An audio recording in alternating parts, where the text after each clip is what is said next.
दिसंबर आन पहुंचा है। ठठरती कांपती शामें दोबारा लौट आई हैं। मैं तन्हा लान में बैठा तुम्हारी याद में डूबी उदासी से भरी नज़्मों को पढ़ता और रोता हूँ।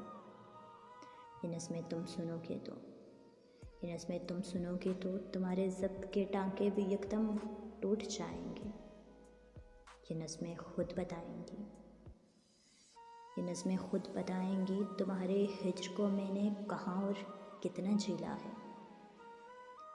मगर ये वो बताएंगी जो इनकी जागती आँखों ने शब भर झेलते देखा। वो सारे दुख जो इनकी जागती आँखों से ओझल हैं, वो दुख मैं खुद बताऊँगा अगर तुम लौट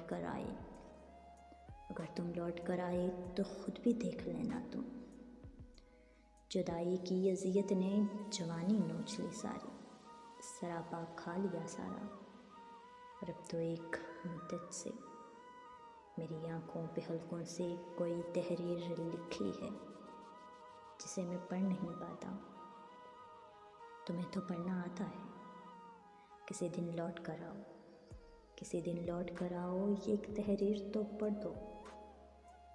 मुमकिन है कोई ख़त हो जो मेरी बीतती पलकों ने उन ख्वाबों को लिखा हो जिन्हें तुमने दिसंबर में कोई ताबीर देनी थी।